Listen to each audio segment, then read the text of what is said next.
सरकार की आलोचना देश की आलोचना नहीं होती। मैंने ये लेख लिखा अंधों पैरों को सुनाने के लिए, पढ़ाने के लिए कि मुल्क से मोहब्बत है तो सरकार से हो सकता है नफरत। शर्जील ने तो बोला ही, चक्का जाम और क्या होता है, अपने आक्रोश की अभिव्यक्ति।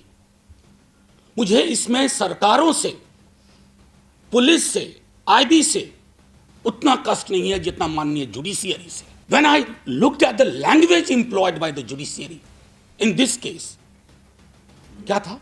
Delay in trial cannot be sufficient ground. और सुना अगले ही दिन एक दूसरे मामले में delay in trial was a valid ground for granting bail. खुद ही जुडिशरी एक दिन कुछ कहती है, दूसरे दिन कुछ और कह रही है। मैं मानता हूं इस देश की हवा बदल गई है। कहाँ उसमें जज साहब ने मेंशन किया कि शर्जील इमाम ने देश काटने की बात कही? शर्जील इमाम टेररिस्ट हैं, ट्रेटर हैं, सिडिशियस है। आप पूरा सुप्रीम कोर्ट का जज उठा के देख लीजिए कि आपको तय करना है कि गिल्टी है किसी हालत में, तो जितने भी तर्क दिए गए हैं कि भाई ऐसा तो नहीं हुआ था, कुछ और हुआ था, लेकिन कंक्लूजन आपको वही चाहिए। I hope it will not be like that. अभी भी हम लोग को थोड़ी सी उम्मीद रहती है। इस तरह से पॉलिटिकल लीडर्स नफरत कूट कूट के उनके स्पीचेस में भरा है, हर काम में भरा हुआ है। अब आपके बोलने की आज़ादी, डिसेंट करने की आज़ादी भी क्रश हो रही है। बिल्किस के मामले में जितने हीनस क्राइम हो, क्या वो टेररिस्ट एक्ट नहीं था? किस तरह से उनकी फैमिली को वाइप आउट किया, छोटी छोटी बच्चियों को वाइप आउट किया, मैस रेप किया और कन्विक्ट हो गए। 10 घंटे पुलिस ने नंगा करके जमीन पे बैठाया, नंगे हालत में मेरी वीडियो बनाई है। पुलिस ने मुझे खुले मैदान में दौड़ाया, बोला इनकाउंटर कर दूंगा। मेरे मुंह में पिस्टल कॉक करके मुझे मारने की धमकी दी गई है। मैंने किसी को नहीं बताया। गौरक्षा के नाम पे मुसलमानों को किस तरह से मारा जा रहा है, लगातार देश भर से मॉब लिंचिंग की घटनाएं आती हैं और इन घटनाओं को किस तरह से नॉर्मलाइज कर दिया जा रहा है। आज हम अखबारों में इन घटनाओं को पढ़ के हम शॉक भी नहीं हो पाते हैं, क्योंकि ये रोजमर्रा की स्थिति बन चुकी है।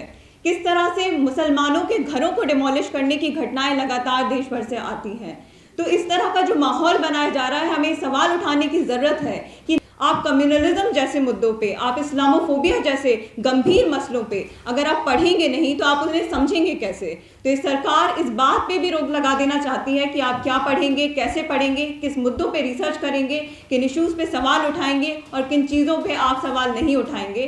तो मुझे लगता है कि साथ ही शर्जील और साथ ही उमर और तमाम हमारे पॉलिटिकल प्रिजनर्स केस को हम इस बात की तरह देखना चाहिए कि ये सिर्फ इनकी आज़ादी को लिमिट करने की कोशिश नहीं है, ये हम सब की आज़ादी को लिमिट करने की कोशिश है। एक जगह मैंने एक वकील साहब को जिर्रा करते हुए सुना अपने भाई के केस में कि शर्जील इमाम अपने भाषण की और अपने बातों की जो शुरुआत है वो करता है अस्सलाम वालेकुम कह के।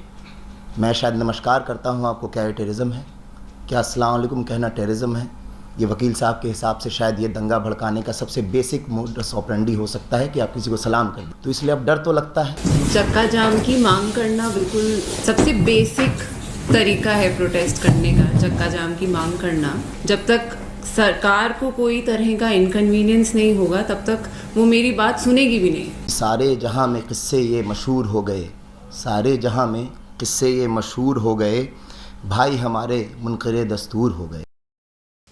शुक्रिया एवरीबडी, सब लोग।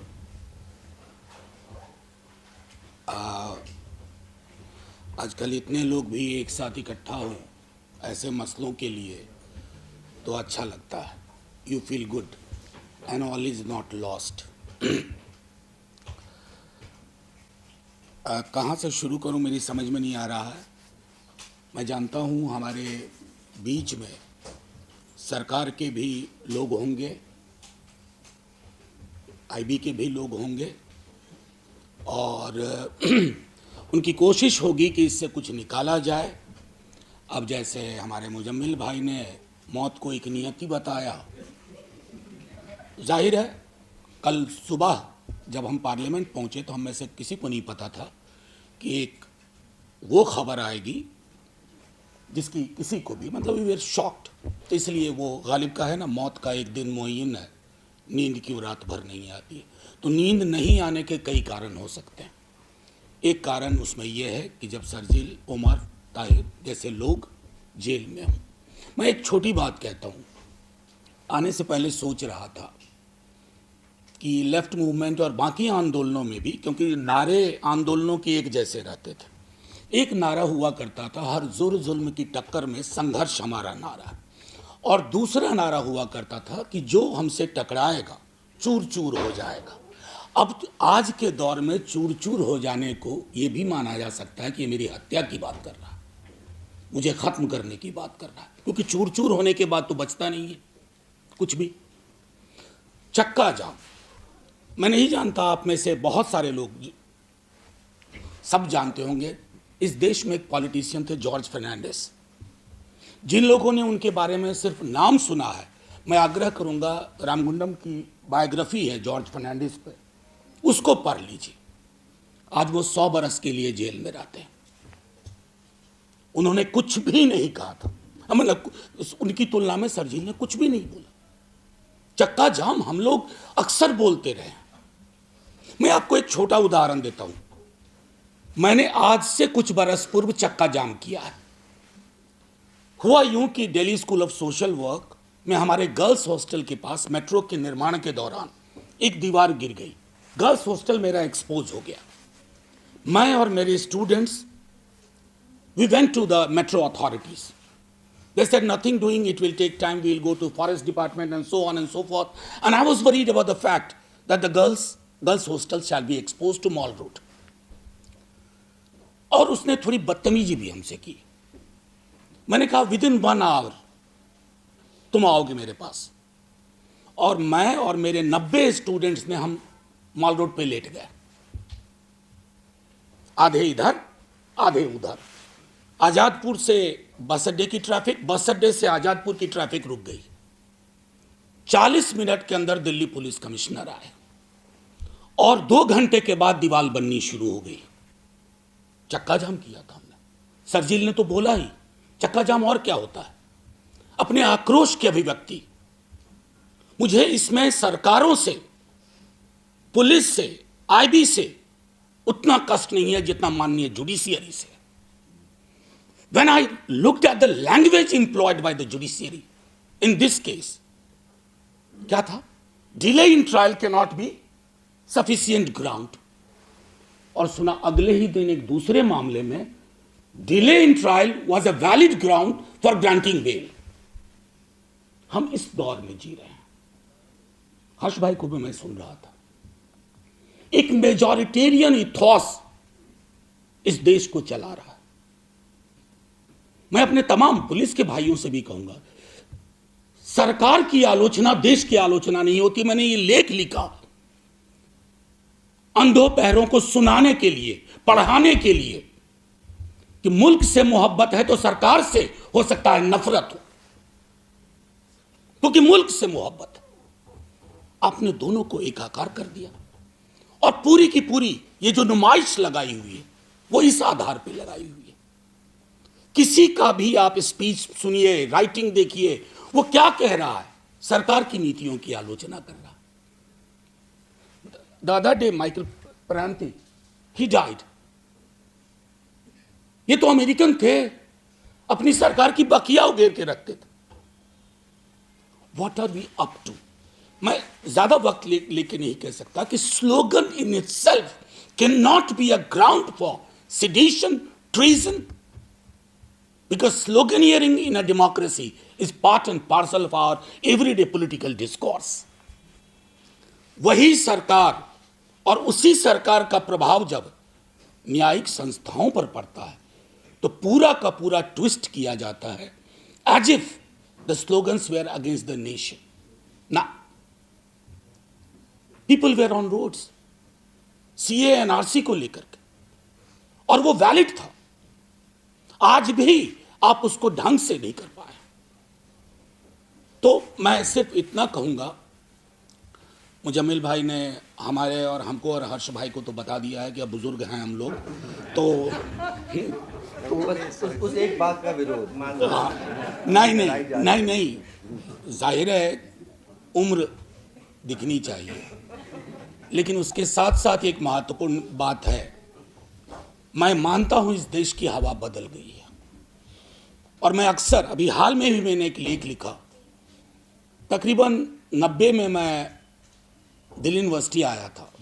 उस दौरान एक गंगा नाम की पत्रिका छपती थी जिसे कमलेश्वर एडिट करते थे, और राही मासूम रजा ने एक चिट्ठी लिखी, खुली चिट्ठी, खुला खत, कि यार कमलेश्वर ये मौसम बदलने का नाम क्यों नहीं ले रहा। 35 बरस हो गए उस खत के, अब मौसम और भी बिगड़ गया है। लेकिन कोई भी मौसम एंडलेस एक्सपायरी डेट लेके नहीं आता है। कोई भी सत्ता अमृत पी के नहीं आती है। और कोई भी व्यक्ति अनादिकाल तक रहने के लिए नहीं आया। व्यक्ति भी बदलेंगे, सत्ता भी बदलेगी, बस एक चीज करना है, समाज को नहीं बदलने देना। बहुत बिगड़ गया है। पहले एक सरहद थी, अब घरों में सरहद है, मोहल्ले में सरहद है, और ये सरहद बिना फोर्स के बहुत फोर्सफुल है। इस सरहद को मिटाया जाए। और मैं आपको बता रहा हूं, will have a good news very soon. मैं ज्योतिषी की तरह नहीं बोल रहा हूं, लेकिन I can see things on the horizon. I had to go to parliament, economic survey आने वाला, हालांकि क्या होता है मुझे पता है, फिर भी कुछ रस्म और रवायत है तो साथ निभाते चल रहे हैं। शुक्रिया आप लोगों का। जय हिंद, जिंदाबाद। जुडिशरी को नहीं मालूम है ये सारे फैक्ट्स। खुद ही जुडिशरी एक दिन कुछ कहती है, दूसरे दिन कुछ और कह रही है कि लेंथ जो है आपका, जो कितने पीरियड के लिए आप इनकासरेटेड हैं, अगर वो क्राइम बड़ा हीनस है तो फिर वो लेंथ बढ़ाया जा सकता है, और अगले दिन कुछ बिल्कुल उसके उल्टा कहती है। बिल्कुल जैसे कि आप लोगों ने शायद पढ़ा होगा बचपन में Alice in Wonderland, trial of the knave of hearts, कि आपको तय करना है कि गिल्टी है किसी हालत में। तो जितने भी तर्क दिए गए हैं कि भाई ऐसा तो नहीं हुआ था, कुछ और हुआ था, लेकिन कंक्लूजन आपको वही चाहिए। I hope it will not be like that. अभी भी हम लोग को थोड़ी सी उम्मीद रहती है, लेकिन हर बार जब इस तरह की बातें आती हैं फ्रॉम दोज जिनको हमें हमारी लिबर्टी को प्रोटेक्ट करने की जिम्मेदारी दी गई है, तो दिल थोड़ा बैठ जाता है और ज़्यादा। और यहाँ पे आप देखेंगे कि हमारी जो कॉन्स्टिट्यूशन के बेसिक प्रिंसिपल्स हैं, लिबर्टी, इक्वालिटी, फ्रेटर्निटी के तो जो कम बात करें तो अच्छा है, क्योंकि जिस तरह से पॉलिटिकल लीडर्स नफरत कूट के उनके स्पीचेस में भरा है, हर काम में भरा हुआ है। और लिबर्टी मतलब आपके बोलने की आज़ादी, डिसेंट करने की आज़ादी भी क्रश हो रही है। और इक्वालिटी पे मैं बात करना चाहती थी, कम से कम जुडिशरी को देखना चाहिए कि इक्वालिटी बिफोर द लॉ है। लेकिन आपकी तरफ से जहाँ पे आप देखेंगे कि इसी इंसिडेंट में जिन्होंने दंगों का कॉल दिया, आई मीन एक्चुअली गोली मारो का कॉल दिया, तो वो बात, उस बात पे कुछ भी उनको नहीं किया गया, वो मिनिस्टर बने बैठे हुए हैं। और अगर किसी जज ने हिम्मत करके कहा कि इनके खिलाफ FIR किया जाए, इनका वीडियो देखिए, तो उस जज का तबादला कर दिया गया ओवरनाइट। तो ये सब तो पॉलिटिकल लीडरशिप के इंटरवेंशन की वजह से हो ही रहा है। और साथ साथ आप देखेंगे कि अगर चाहे राम रहीम हो या जितने और केसेस आ रहे हैं, उनको कन्विक्शन के बाद, यहाँ तो ट्रायल शुरू भी नहीं हुआ है, कन्विक्शन के बाद इन हीनस रेप एंड मर्डर, उसके बाद भी इनको हजारों दिन का पैरोल मिलता है, हजारों दिन का। जब चाहे 1 महीने के लिए पैरोल मिल जाता है, जाके फिर पॉलिटिकल कैंपेन करते हैं ये लोग। बिल्किस के मामले में जितने हीनस क्राइम हो, क्या वो टेररिस्ट एक्ट नहीं था? किस तरह से उनकी फैमिली को वाइप आउट किया, छोटी छोटी बच्चियों को वाइप आउट किया, मैस रेप किया, और कन्विक्ट हो गए। उसके बाद कहते हैं इनको हम इंडिपेंडेंस डे पे हम इनको रिहा कर देते हैं फॉर गुड कॉन्डक्ट। और पहले कितनी बार पैरोल मिल चुका था। साईं बाबा को एक बार भी नहीं मिला, प्रोफेसर साईं बाबा को 10 साल ऐसी 90% डिसेबल्ड को अंदर रखा आपने। पूरा केस झूठा था और एंड में साफ हो गया कि पूरा केस, उसमें कोई बुनियाद थी नहीं। और उनको एक दिन का पैरोल अपनी बीमार माँ से मिलने के लिए भी नहीं मिला, एक दिन का भी नहीं मिला। तो ये हमारे देश के हालात हैं। इक्वालिटी बिफोर द लॉ तो बिल्कुल भी नहीं मिल रही है हमें। और भी बहुत सारे केसेस हैं, बाबू बजरंगी हैं, अभी अखलाक के केस में कैसे कोशिश कर रहे थे, लेकिन पब्लिक आउटक्राई की वजह से अभी उनको वो केसेस बंद नहीं किए गए जो हत्यारे थे अखलाक के। तो ये क्या टेरर एक्ट नहीं है कोई? क्या टेरर क्या उसकी रिलीजन देख के तय होगा कि वो कौन है? जो कर रहे हैं उसकी रिलीजन देखी जाएगी, जिनके साथ हो रहा है उनकी रिलीजन देखी जाएगी। क्या हमारे कॉन्स्टिट्यूशन में ये लिखा हुआ है? इक्वालिटी कहाँ गई? ये कहीं नहीं लिखा है, ना कॉन्स्टिट्यूशन में लिखा है, ना हमारे धर्म में लिखा है। साफ कर दूं, ये अधर्मी है, महापापी हैं जो कर रहे हैं। दूसरा जो उसके खिलाफ जो आप जुल्म करते हैं, तो आप ईश्वर के खिलाफ कर रहे हैं। ये हमारे ग्रंथों में लिखा है, ये गीता में हर जगह लिखा है। ये लोग तो सबसे जो डीमंस का एग्जाम्पल दिया जाता है हमारी माइथोलॉजी में कि ये डिमोनिक प्रवृत्ति के हैं, ये इनके दुम लग्गू बन गए हैं। वो समझ नहीं रहे हैं, जनता समझ नहीं रही इस बात को, ब्रेन वॉश हो रही है। और हमने ये देखा है, पहले भी देखा है, ये इस सरकार के साथ नहीं शुरू हुआ है। आपने इतने सारे एग्जाम्पल्स दिए, 84 का एग्जाम्पल भी था, हमने सब ने देखा क्या हुआ था, और लोग उस टाइम पे भी पागल हो गए थे, अच्छा हुआ कह रहे थे। तो हमारे अंदर ये कैपेसिटी है कि हम मॉन्स्टर्स बन सकते हैं, हम दूसरे की ह्यूमैनिटी खत्म कर सकते हैं, छोटे छोटे बच्चों का कत्ल जस्टिफाई कर सकते हैं। पैलेस्टाइन में क्या हो रहा है? तो जिस तरह से इजराइल की जनता को ब्रेन वॉश किया गया ओवर द ईयर्स, तो हमारी हिंदुस्तान की जनता को भी ब्रेन वॉश किया जा रहा है। और आप देख सकते हैं सारे एग्जाम्पल्स के क्या क्या, वो चाहे वो वेपन्स के मामले में या ड्रोन्स के मामले में या बार्ब्ड वायर के मामले में या डेमोलिशन के मामले में, इजराइल से बहुत कुछ सीख रहे हैं कि ऐसे करोगे तो आपका काम बन जाएगा। तो ये बहुत ही खतरनाक ये जो अलायंसेस चल रही हैं पूरी दुनिया में, ये इसका नतीजा भी है। फिर भी मैं मानती हूँ, और मैं लास्ट में बस इतना ही कहना चाहूँगी कि शर्जील और उमर और बाकी सारे साथी, खालिद सैफी, ताहिर हुसैन, हमारे भीमा कोरेगांव के अभी वकील साहब हमारे, उनको भी अंदर डाल दिया। वकीलों को बहुत होशियार रहना पड़ता है। गार्डलिंग साहब अभी अंदर हैं, हनी बाबू अभी भी बाहर निकले। कितनी पाबंदियां इनके ऊपर लगा दी, पूरी आज़ादी इनकी छीनी हुई है, बाहर भी एक तरह से जेल में ही है वो। लेकिन इस सब के बावजूद उनका हौसला बुलंद है। मैं सलाम करती हूँ शर्जील के परिवार को, उमर के परिवार को। हौसला बुलंद है, लड़ रहे हैं, अपनी आज़ादी नहीं खोई, अपनी मानसिक आज़ादी नहीं खोई है, उनकी विचार की आज़ादी नहीं खोई है, वो सच बोलने के लिए तैयार हैं अभी भी। कई ऐसे भी हैं साथी, शायद मजबूरी में, जिन्होंने फिर सरकार की तारीफें करना शुरू कर दिया, उनको छोड़ दिया है। You might know the examples, Kashmir में एक आध पुराने हमारे साथी थे, हो सकता है किसी मजबूरी में किया हो। लेकिन इन लोगों ने योद्धाओं की तरह ये हमारी लड़ाई लड़ रहे हैं, हमारे देश के लिए, हमारी ज़मीर के लिए, हमारे समाज के लिए लड़ाई लड़ रहे हैं, अंदर रह के भी। जैसे जानकी नायर जो इनकी टीचर हैं JNU में, आर्टिकल लिखा था बहुत अच्छा इनकी ब्रिलियंस के बारे में और इनके स्पिरिट के बारे में। और वो कहती हैं एंड में एक महमूद दरवेश के पोएम को कोट करते हुए, जिसमें वो गार्ड जो खड़ा होता है प्रिजन सेल में, कहता है कि भाई तो ये कैसे आया, ये हवा कैसे आई, ये पानी कैसे आया, सूरज कैसे आया, तो क्योंकि मैं इधर से लाया उधर से लाया। मतलब वो पूरी पोएम आपको पढ़नी चाहिए दोबारा से। और एंड में जब वो कहते हैं कि फ्रीडम कहाँ से आई तुम्हें, वो बंदी को कहते हैं, वो कहते हैं कि यहाँ से आई है फ्रीडम, तो फिर वो अल्टीमेटली गार्ड रो पड़ता है, कहता है कि प्लीज़ मुझे भी मेरी फ्रीडम दिलवा दो, मुझे भी फ्रीडम दिलवा दो। और हम सब जो बाहर हैं, आप देखेंगे आसपास के भी लोग कि किस तरह से हम लोग अपने आप को मेंटली इंस्लेव कर रहे हैं, अपना मुंह बंद रख रहे हैं, डर के मारे लाइक भी नहीं कर रहे हैं किसी पोस्ट को।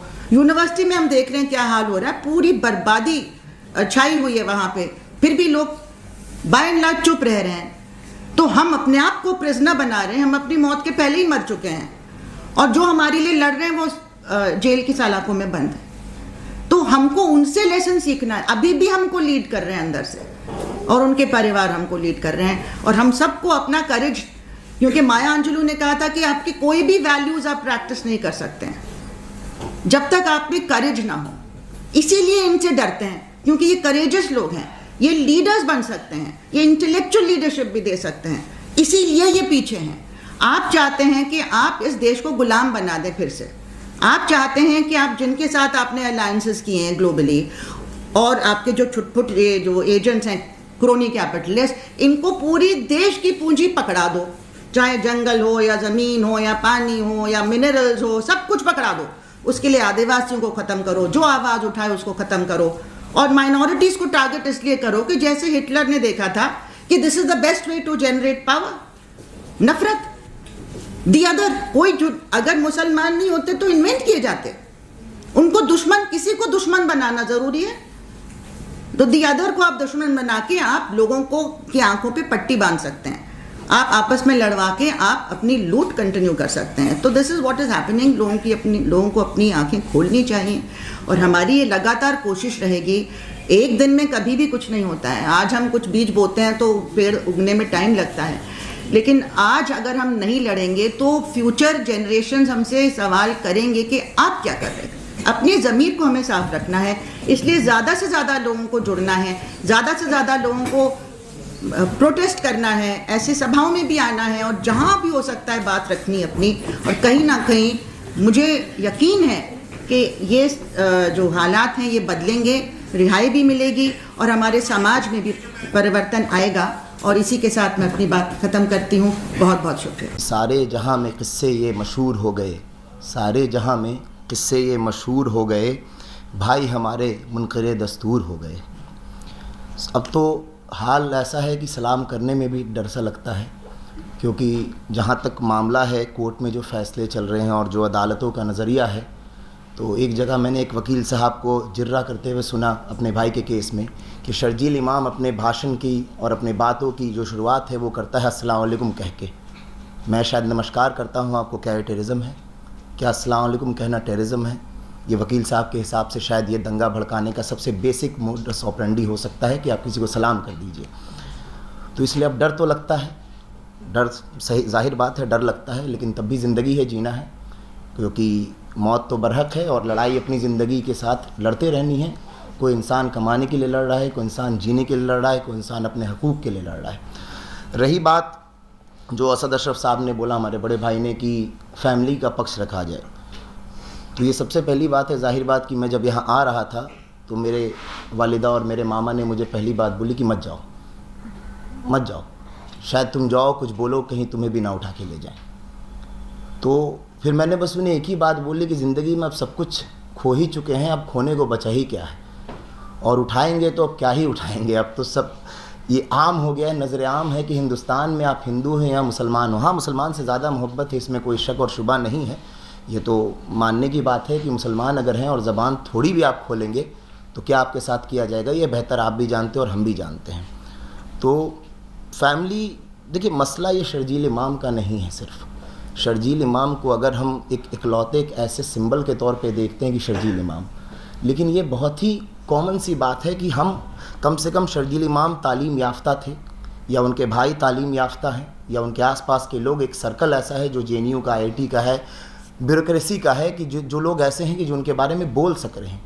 कई ऐसे लोग हैं जेलों में जिनका कोई नाम लेवा नहीं है, जिनके बारे में कोई बात करने को नहीं है, उनके आसपास वो स्टडी सर्कल नहीं है, उनके आसपास वकीलों की टीम नहीं है, उनके आसपास मददगार नहीं है।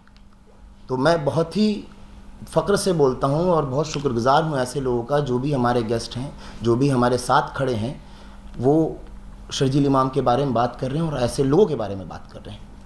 लेकिन मामला यही है कि अभी हमारे मॉडरेटर साहब ने बोला कि मतलब हम स्टेट के विक्टिम हैं। देखिए, हम विक्टिम नहीं हैं, ये हकीकत है कि मैं बताऊं, मैं विक्टिम नहीं हूं। विक्टिम यहाँ पर नजीब हैं जिनके साथ जुल्म हुआ है। विक्टिम उसको कहते हैं कि जिसके साथ कहीं ना कहीं ऐसा हादसा हो जाए जिसके लिए वो तैयार ना हो। हम पहले दिन से तैयार हैं। जिस दिन हम सड़क पे उतरे हैं, हमारे शर्जील भाई हो, हम हों, या हमारे जैसे हज़ारों स्टूडेंट्स हों जिन्होंने अपनी, किसी ने आंखें खोई, किसी का हाथ टूटा, किसी का पाँव फटा, सर फटा, कितनों ने बच्चे खो दिए, तो वो पहले दिन से तैयार हैं सड़क पे जिस दिन उतरे हैं कि हम इस तानाशाह सरकार के ख़िलाफ़ लड़ाई लड़ने जा रहे हैं अपने हुकूक़ के लिए। तो वो पहले दिन से तैयार हैं, और जब लड़ाई अब लड़ने उतरते हैं अपने हक़ के लिए, तो आप विक्टिम नहीं हैं, आप अपने हक़ की लड़ाई लड़ने जा रहे हैं। मैं आज तक 6 साल में कभी मीडिया में नहीं आया, मुझे लगता है ये पहली बार मैं आपसे रूबरू हूँ, क्योंकि मैं कभी अपने आप को एक विक्टिम के तौर पे देखना ही नहीं चाहता, ना ये शर्जील इमाम चाहते हैं। हमारी वालदा को आपने कभी नहीं देखा होगा। मैं किसी पे तनकीद नहीं करता, किसी से शिकवा शिकायत नहीं है जो मीडिया में है, लेकिन मेरा कहना है कि एक लीगल लड़ाई, लीगल बैटल हम लड़ रहे हैं, हम लिख रहे हैं, हम बोल रहे हैं, जितनी मेरी हैसियत है, जितनी मेरी आवाज़ है, मैं पहुंचाने की कोशिश कर रहा हूं। लेकिन मैं कहीं जाके अपने आप को एक विक्टिम के तौर पे नहीं दिखाना चाहता, ना देखना पसंद करता हूं। शर्जील इमाम जेल से लिख रहे हैं, यहाँ पे सारे लोग पढ़ रहे हैं, क्या उनके ज़बान में कोई नरमी दिखती है पिछले 6 साल में? वो अभी भी वही लिख रहे हैं अपने हक़ की बात जो 6 साल पहले लिख रहे थे। तो मैं पहले बोलता हूँ कि आप हमारा साथ दीजिए, साथ ही बनिए, विक्टिम नहीं बनिए। हमारे हर्षमंदर साहब है, मनोज झा जी, एक दिन हम इनसे बैठे थे, सर से हम कुछ पूछ रहे थे, इन्होंने बोला, मुजम्मिल ये जो हवा बही है ना बाबू, ये हवा बदलने में 20 साल लगेगा। तो समझिए सर तो और दोनों अपनी ज़िंदगी काट चुके होंगे, तो ये लड़ाई किसकी है? वो आपको गाइडेंस दे रहे हैं। अगर आप हिम्मत नहीं करते हैं तो झा जी कुछ नहीं कर पाएंगे, हर्षमंदर सर कुछ नहीं कर पाएंगे। ये लड़ाई आपकी है, आपको अपनी अगली नस्ल को तैयार करना है। वो सबसे बदकिस्मत कौम और देश है जो अपनी अगली नस्ल को ना तैयार करे। ये कोशिश कर रहे हैं तैयार करने की, क्या हम तैयार होने के लिए हैं, प्रिपेयर्ड हैं? ये सवाल हमसे है। और ये जो मैं बात यहाँ पे बोल रहा हूँ, ये समझिए हर एक लफ्ज़ शर्जील इमाम का है। हम अपनी अगली नस्लों के लिए लड़ रहे हैं, हम कुर्बानी देने को तैयार हैं, हम दे रहे हैं। आज तक मैंने किसी को नहीं बताया, मुझे 10 घंटे पुलिस ने नंगा करके ज़मीन पे बैठाया है, नंगे हालत में मेरी वीडियो बनाई है। पुलिस ने मुझे खुले मैदान में दौड़ाया, बोला इनकाउंटर कर दूंगा। मेरे मुंह में पिस्टल कॉक करके मुझे मारने की धमकी दी गई है, मैंने किसी को नहीं बताया, क्योंकि मुझे इसको फंसाने के तौर पे नहीं बताना था, ना कहानी और फिल्म के तौर पे दिखाना था। वो हुआ, मैंने ला इलाहा इल्लल्लाह मोहम्मद रसूलुल्लाह पढ़ा, मौत है आएगी। डरना किस चीज़ से? मोदी जी नहीं मरेंगे, अमित शाह जी नहीं मरेंगे, हम नहीं मरेंगे, शर्जील नहीं मरेंगे, सबको मौत आनी है। तो किसी एक सरकार से, किसी एक इंस्टीट्यूशन से डर के फिर तो जीना छोड़ दीजिए। मुझे अभी रिसेंटली जब शर्जील इमाम साहब का वो रिजेक्ट हुआ बेल, तो मुझे लोगों ने बोला आप कोर्ट के बारे में बुरा क्यों नहीं बोलते कुछ, या तनकीद क्यों नहीं करते? मैंने बोला कोर्ट किसका है, इंस्टीट्यूशन किसका है? क्या किसी एक इंडिविजुअल का इंस्टीट्यूशन है? किसी एक इंडिविजुअल का इंस्टीट्यूशन नहीं है। इंस्टीट्यूशन हमारे हिंदुस्तान के हर एक आवाम का है, हर एक इंसान का है, जो कि कह सकते हैं आपको एक निचले स्तर के पायदान से ऊपर के स्तर तक जो लोग हैं उन सबका इंस्टीट्यूशन है। तो हम तनकीद कर सकते हैं जजेस के ऑर्डर की, बट हम इंस्टीट्यूशन की तनकीद नहीं करेंगे, क्योंकि इंस्टीट्यूशन हमारे मौत के बाद भी रहने वाला है। मैं इस दुनिया से चला जाऊंगा, शर्जील इस दुनिया से चले जाएंगे, तब भी इंस्टीट्यूशन वहीं का वहीं रहेगा। तो ये सारी चीज़ें हैं। और रही बात शर्जील भाई से आने के पहले मैं जब बात कर रहा था, उन्होंने मुझे एक ही बात बोली कि देखिए जब आप जा रहे हैं हमारी बात को रखने के लिए, तो एक बात बहुत सलीके से रखिएगा कि जब हम देखते हैं पॉलिटिकल पार्टी के स्पोक्स पर्सन आते हैं मीडिया में शर्जील की स्पीच को लेकर, देखिए हकीकत बात है, चाहे वो अमित शाह जी हों, चाहे मोदी जी हों, इनके मुंह से अगर शर्जील की नाम निकला है या सांसद में कभी भी नाम दिया गया, इनके चिकन नेक स्पीच की बात की जाती है। ये एक नेशनल नैरेटिव है कि चिकन नेक स्पीच। आपने अभी हिंदुस्तान के सारी अदालतों के बाद सुप्रीम कोर्ट का जो फैसला आया शर्जील की बेल रिजेक्ट करने को, उसको सारे सांसदों ने एक्सेप्ट किया, भाजपा के, और बहुत उसके सपोर्ट में बोल रहे थे, एक बहुत मीडिया में नॉर्मल आपने देखा होगा। तो मैं भी एक्सेप्ट करता हूं कि हाँ शर्जील इमाम की बेल रिजेक्ट हुई, उसको 1 साल बाद अप्लाई करने के लिए बोला गया। बट क्या उस जजमेंट में जो चीज़ लिखा गया, क्या आप उसको एक्सेप्ट करेंगे? उस जजमेंट में लिखा गया है कि शर्जील इमाम talked about the choking of essential services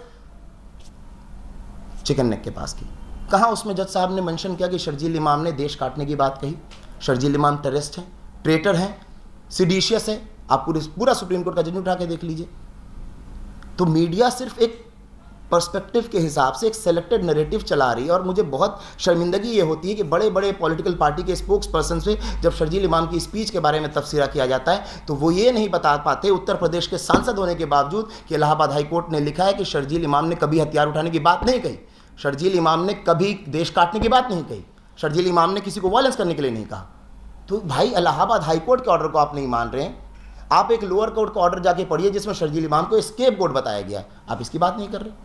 Sharjeel इमाम के स्पीच से आपको इख्तलाफ है ना, तो फिर इस देश का सुप्रीम बॉडी कौन है? Supreme court. Supreme court, high court जब शर्जील इमाम की स्पीच को सेडिशियस नहीं बोल रही बेल देते टाइम, जब उसने देश काटने की बात और देशद्रोही का जिक्र नहीं कर रही, तो फिर आपको इस हकीकत को नॉर्मलाइज करने में क्या मसला है कि किसी एक लफ्ज़ को पकड़ करके एक नैरेटिव के अंतर्गत शर्जील इमाम को उठाया गया? मुझे इस बात से कतई एतराज़ है कि शर्जील इमाम की स्पीच से आप पसंद है नापसंद है, there is a different point of view, लेकिन अगर रूल ऑफ लॉ है तो रूल ऑफ लॉ में हिंदुस्तान में कत्ल करने के बाद सज़ा दी जाती है, सिर्फ कत्ल करने के बोलने पर सज़ा नहीं है। शर्जील इमाम ने बोला मैं ब्लॉक कर दूंगा, ब्लॉक हुआ भी नहीं और आप 6 साल से सज़ा दे रहे हैं। मेरा मसला कुछ नहीं है, मैं आज भी बस एक बात क्लियर करने आया हूँ अपने सारे लोगों के सामने कि शर्जील इमाम की स्पीच सेडिशियस नहीं है। शर्जील इमाम जेल से जो बेल मिली है, जो सारे केसेस में हिंदुस्तान में मुख्तलिफ शहरों में, सब में शर्जील इमाम स्पीच के केस पे बेल पे बाहर हैं, और उसमें जजेस के जो भी जाके ऑब्जर्वेशन है वो पढ़िए आप। शर्जील इमाम भी जेल के अंदर हैं उस जुर्म के लिए जो उन्होंने किया भी नहीं, वो है दिल्ली में जो फसादात हुए थे, और शर्जील इमाम तब जेल में थे। बात करते हैं कॉन्स्पिरेसी की। अभी हर्षमंदर साहब मुझे अभी बता रहे थे बाहर की, शर्जील से मेरी एक बार मुलाकात हुई है, वो भी कुछ खाने के टेबल पे 2-4 मिनट की, और वो भी शाहीन बाग प्रोटेस्ट के वक्त। उसके बाद इन्होंने ज़िंदगी में शर्जील इमाम को ज़ाहिरी तौर पे देखा भी नहीं, और ये शायद कॉन्स्पिरेसी में इनका भी एक रोल था। अब ये तो बहुत हैरत अंगेज़ बात है उमर खालिद 6 साल लगभग, ये लोग 4 साल 5 साल साथ में रहे जेएनयू में। शर्जील इमाम और उमर खालिद की 1 या 2 मुलाकात हुई कि शायद गंगा ढाबे पे, जो जेएनयू के लोग बहुत बेहतर जानते हैं, और वो भी किसी टॉपिक पे बहस करते हुए। मिजाज तो मिलना बहुत दूर की बात है। तो अब ये 2 लोग ऐसे जो मुख्तलिफ सोच के हैं, मुख्तलिफ आइडियोलॉजी, दोनों अपना सही काम कर रहे हैं, मुझे किसी के आइडियोलॉजी से एतराज़ नहीं, लेकिन जो मुख्तलिफ सोच के लोग को आप को एस्पिरेटर बताते हैं, जो कि आज तक जेल में भी एक टॉपिक पे एक साथ ना हो सके। अभी भी बहस चली रही है दोनों के अंदर भी, जब बसेज में आते हैं साथ में तो इनकी बहस चलती रहती है। आप उनको कॉन्स्पिरेटर बताते हैं, तो ये तो एक हास्यास्पद चीज़ है। बट लेकिन मैं आपसे बस यही आरजू करता हूँ कि हमारे जो सीनियर यहाँ पे गाइडेंस देने के लिए बैठे हैं, एटलीस्ट इनसे गाइडेंस लीजिए। ये अपनी उम्र के उस पड़ाव पे हैं जहाँ ये सिर्फ आपको समझा सकते हैं, सिखा सकते हैं, लेकिन लड़ाई आपको लड़नी है। ज़रूरी नहीं ये सरकारें बदलेंगी, जुल्म का पैमाना बदलेगा, तरीक़ा बदलेगा, आपको सीखने की ज़रूरत है उस लड़ाई लड़ने को। बहुत बहुत शुक्रिया। बिल्कुल ठीक फरमाया आपने कि चक्का जाम जो है, चक्का जाम की मांग करना बिल्कुल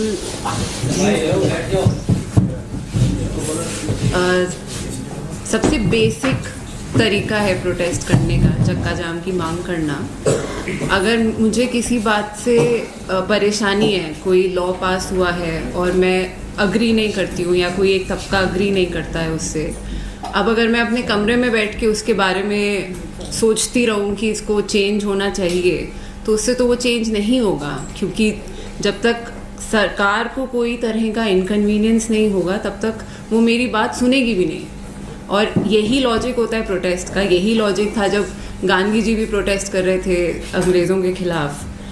तो जैसा आपने कहा कि चक्का जाम की मांग करना बहुत ही नॉर्मल बेसिक चीज़ है, और उस टाइम 2019 2020 में भी माहौल बहुत अलग था। तब इतना डर नहीं था हम लोगों के अंदर, ऐसे नहीं सोचा था किसी ने कि अगर आप प्रोटेस्ट कर रहे हैं तो आपको अरेस्ट कर लिया जाएगा और 5 साल के लिए, आप 5 या 6 साल के लिए आपको अंदर कर दिया जाएगा। उस तरह का टेरर नहीं था मन में। तो उस टाइम उस जोश में आप बोल गए, ठीक है। और ये बोलना कि हम ब्लॉकेट करेंगे, हम रोड पे बैठे रहेंगे, ये तो जब वो गुर्जर आंदोलन हुआ था, जब उन्होंने रेलवे ट्रैक पे वो बैठ गए थे, कई महीनों तक बैठे रहे थे, या फिर जब फार्मर्स प्रोटेस्ट हुआ था वो लोग सड़कों पे बैठ गए थे। तो जब तक आप ये करेंगे नहीं तो प्रोटेस्ट का मतलब क्या है? क्योंकि आप ऐसे सोचते रहिए जो आपको सोचना है कि भाई हमें ये पसंद नहीं है, वो पसंद नहीं है। तो एक तो ये बात हो गई कि प्रोटेस्ट करने के लिए चक्का जाम की मांग करना है, कोई भी ऐसी मांग करना। I mean of course I am not saying कि आप वायलेंस करिए या you do something that terrorises somebody else, but so long as you only asking for something which is just basic inconvenience for the government, I don't see any illegality in that. Definitely not an illegality where a UAPA provision needs to be invoked. So that is one. The second thing that I want to highlight is जो hate speeches की बात हो रही थी, आए दिन hate speech, अभी मुझे नहीं पता कितने लोगों ने देखा है कि आसाम के जो चीफ मिनिस्टर हैं कितनी ब्लेटेंटली हेट स्पीच दे रहे हैं, कितनी ब्लेटेंटली सीधे सीधे बोल रहे हैं कि मैं जो यहाँ के मियाँ मुस्लिम हैं उनको मैं SIR से एक्सक्लूड करूँगा, उनसे आप उनको अगर वो 5 रुपये मांग रहे हैं तो आप उनको 4 रुपये दो। इस तरह की स्पीचेस वो खुलेआम दे रहे हैं while holding a constitutional post. No action is taken against him. It's become an order of the day for hate speeches to be delivered against Muslims. But that is just the world that we are living in today. The point is that जब शाहीन बाग के protest हो रहे थे, and that's the chronology that I've actually elaborated upon in the article, कि हर दिन कोई ना कोई हेट स्पीच हो रही थी. कपिल मिश्रा हो गए या अनुराग ठाकुर, ये सब इस तरह की स्पीचेस दे रहे थे कि गोली मारो. मतलब कोई इनडायरेक्ट इंसाइटमेंट टू वायलेंस नहीं था, एकदम डायरेक्ट इंसाइटमेंट टू वायलेंस था कि आप गोली मारिए इन्हें, अगर ये सड़क पे दिखें तो आप इनको पकड़ के मारिए. इस तरह की स्पीचेस वो साफ साफ दे रहे थे, सोशल मीडिया पे अवेलेबल है. उनके अगेंस्ट जो केस चल रहा था वो डिस्पोज ऑफ हो गया सुप्रीम कोर्ट में. आई थिंक कपिल मिश्रा के अगेंस्ट था वो केस, तो उसमें कोई एक्शन नहीं हुआ, कुछ नहीं हुआ. ये दोनों लड़के जो साफ साफ कह रहे हैं, ठीक है मुझे बाकी चीज़ों से मतलब नहीं है, लेकिन वो ये तो कह ही रहे हैं ना कि आप वायलेंस मत करिए, तो आप किस बेसिस पे उनको टेररिस्ट कह रहे हैं? टेररिस्ट तो वो होता है जो टेरर इन्वोक करे दूसरे के अंदर।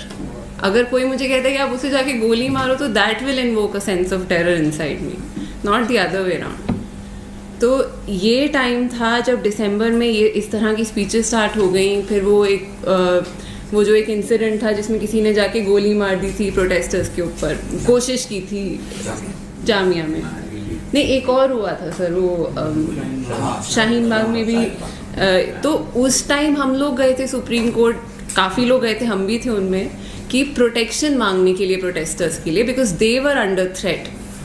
और सुप्रीम कोर्ट ने तब मीडिएटर्स अपॉइंट किए थे कि ये तो था ही नहीं कहीं पे कि शाहीन बाग के प्रोटेस्ट इलीगल है या सीए के प्रोटेस्ट इलीगल है। द होल क्वेश्चन वाज कि ठीक है, how do you find a way around it कि प्रोटेस्ट भी चलता रहे और you come to a solution. ये अप्रोच थी, ये तो कहीं था ही नहीं कि इलीगल है। और उस time I think justice Muralidhar के सामने ये कपिल मिश्रा और अनुराग ठाकुर का केस चल रहा था और उन्होंने बोला था तब गवर्नमेंट को कि आप क्यों नहीं कर रहे हैं FIR register, end of course overnight he was transferred. तो हम सबको पता है कि हाँ हो क्या रहा है। भाई आखिरी बात मैं बस ये कहना चाहूँगी कि स्टेट जो होती है, there is a concept of welfare state in a democracy and there is a fiduciary relationship between the citizen and the state, very much like I mean, I would like to think that it's like the relationship between parents and their children. So when you have a grievance and you go to complain, not in your wildest dreams do you think that you'll be punished by 6 years of incarceration for a complaint that you thought you were entitled to raise. So it's very unfortunate. It's very unfortunate treatment that has been meted out to these two. And I hope that it'll come to an end soon. That's all. Thank you. मैं अपनी बात यहीं से शुरू करना चाहती हूँ कि हम सभी जानते हैं कि जो हमारे साथी शर्जील इमाम हैं और हमारे साथी उमर खालिद हैं, वो जेएनयू के स्टूडेंट रहे हैं। मैं भी उसी गौरक्षा के नाम पे मुसलमानों को किस तरह से मारा जा रहा है, लगातार देश भर से मॉब लिंचिंग की घटनाएं आती हैं और इन घटनाओं को किस तरह से नॉर्मलाइज कर दिया जा रहा है। आज हम अखबारों में इन घटनाओं को पढ़ के हम शॉक भी नहीं हो पाते हैं, क्योंकि ये रोज़मर्रा की स्थिति बन चुकी है। किस तरह से मुसलमानों के घरों को डिमोलिश करने की घटनाएं लगातार देश भर से आती हैं। तो इस तरह का जो माहौल बनाया जा रहा है, हमें सवाल उठाने की ज़रूरत है कि नफरत की राजनीति को चलाने वाले इस देश में आखिर कौन लोग हैं। मैं इस मंच से कहना चाहती हूँ कि ये वही संघ की मेंटालिटी है जिसने लगातार मुसलमानों को विलेनाइज किया है और उन्होंने किस तरीके से बार बार इस देश के लोगों को ये बताने की कोशिश की है कि आपको इस देश में आपको कहीं बाहर दुश्मन ढूंढने की ज़रूरत नहीं है। इस देश में जो मुस्लिम कम्युनिटी है, आप उसी को एक विलन की तरह देखिए, उसी कम्युनिटी को आप एक दुश्मन की तरह देखिए। आज बहुत ज़्यादा ज़रूरत है कि हम इस तरह की सोच को चैलेंज करें और इस तरह की सोच का डटकर मुकाबला करें। मैं एक और बात पे यहाँ पे बोलना चाहती हूँ कि साथी उमर, साथी शर्जील स्टूडेंट थे, जेएनयू के स्टूडेंट थे, और जेएनयू का भी आप इतिहास देखेंगे तो आप देख सकते हैं कि किस तरह से लगातार उसे एक एंटी नेशनल यूनिवर्सिटी कहा जाता है। वहाँ के स्टूडेंट्स बहुत सालों से, बहुत दशकों से इस पूरे डिस्कोर्स का मुकाबला कर रहे हैं कि आप जब भी सरकार से सवाल करेंगे तो आप पे सेडिशियस होने का आरोप लगा दिया जाएगा। साथियों, हमें सेडिशन को समझने की ज़रूरत है। मैं हिस्ट्री में रिसर्च कर रही हूँ और मैं इस बात पे वापस से जोर देकर बोलना चाहती हूँ कि हमारा देश हमेशा से एक आज़ाद देश नहीं था। हमने एक लंबी लड़ाई लड़ी है और उस लड़ाई में किस तरीके से कॉलोनियलिज्म को चैलेंज करने के लिए जितने भी हमारे फ्रीडम फाइटर्स हुए, उन्होंने डिसेंट किया, उन्होंने सरकार के खिलाफ आवाज़ उठाई। आज हम महात्मा गांधी को फादर ऑफ द नेशन कहते हैं। साथियों, 1922 में उन पे सेडिशन का जब केस हुआ तो उन्होंने कोर्ट में जाकर उस केस में आर्ग्यू करने से भी मना कर दिया। उन्होंने एक्सेप्ट किया कि हाँ, मैंने सेडिशन किया, और आप किसी पर भी दबाव बनाकर ये नहीं कह सकते कि आप सरकार के तमाम फैसलों का साथ दें और सरकार के साथ खड़े हो। 1897 में बाल गंगाधर तिलक पे भी सेडिशन का चार्ज लगा, और ये चार्जेस क्यों लगाए गए? क्योंकि वो आर्टिकल लिख के सरकार को क्रिटिक कर रहे थे। तो हमारा इतिहास रहा है और हमने देखा है कि जितने भी फ्रीडम फाइटर्स रहे हैं, चाहे भगत सिंह की बात कर लीजिए, उनको भी उस समय की सरकार ने टेररिस्ट घोषित कर दिया था। तो इन तमाम लोगों की बात हम सिर्फ उन मुद्दों के लिए नहीं कर सकते कि ये हमारे देशभक्त लोग हैं। आज भी हम देखें कि इस तरह के लोग जो सरकार के खिलाफ सवाल उठा रहे हैं, क्या वो देशभक्त नहीं है?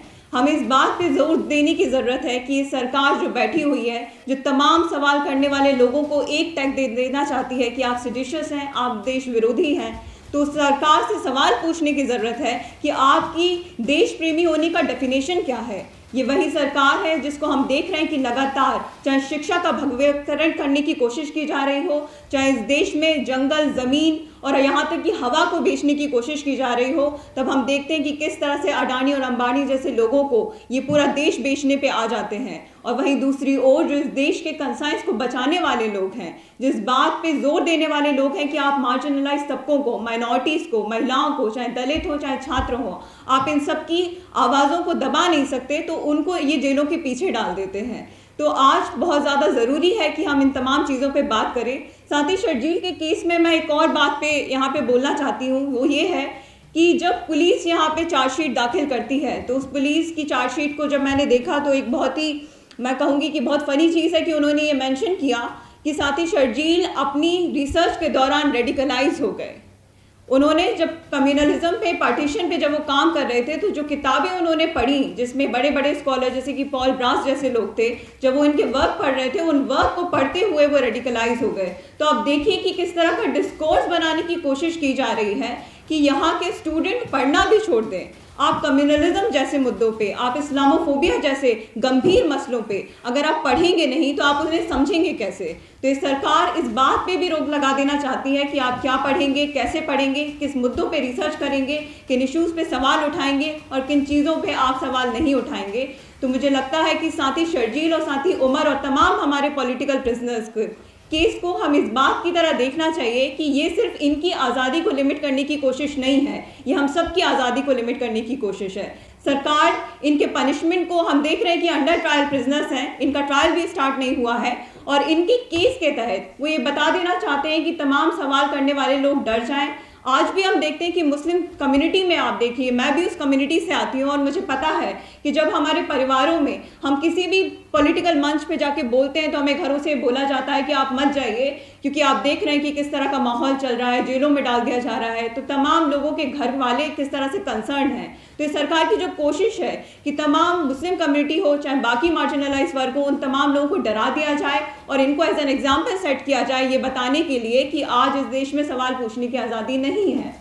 हमें इन तमाम चीज़ों के खिलाफ आवाज़ उठाना है और बहुत अच्छा लगा कि इतने सारे लोग यहाँ पे इकट्ठा हुए हैं इन चीज़ों पे बोलने के लिए। और आने वाले समय में मुझे लगता है कि बहुत ज़्यादा ज़रूरत है कि इन इश्यूज़ पे हम बोलते रहें। जेएनयू के स्टूडेंट्स एटलीस्ट मुझे लगता है इस इश्यूज़ पे बोलते रहे हैं। कल रात में भी हम साथी शर्जील के लिए और तमाम पॉलिटिकल प्रिजनर्स के लिए एक मार्च कर रहे थे, और इस तरह के मार्च, इस तरह के प्रोटेस्ट कॉल मुझे लगता है पूरे देश भर में होना चाहिए, क्योंकि हमें समझने की ज़रूरत है कि ये मुद्दा, क्योंकि बहुत लोग इस मुद्दे को इस तरह से भी देखते हैं कि सिर्फ मुसलमानों का मुद्दा है, क्योंकि साथी शर्जील, साथी उमर मुसलमान है तो सिर्फ मुसलमानों का मुद्दा है। मैं इस बात को भी वापस से कह देना चाहती हूँ कि ये सिर्फ मुसलमानों का मुद्दा नहीं है, तमाम उन लोगों का मुद्दा है जो इस बात को समझ सकते हैं कि आज उन लोगों ने सवाल उठाए इसलिए वो पनिशमेंट को झेल रहे हैं। कल किसी और को सवाल पूछने की ज़रूरत पड़ेगी, तो जब वो लोग सवाल उठाएंगे तो ये सरकार उनको भी जेल में डाल देगी। तो ये मुद्दा हम सबका है, एक साझा मुद्दा है, एक साझा मसला है, और इस पर एक साझी लड़ाई लड़ने की हमें ज़रूरत है।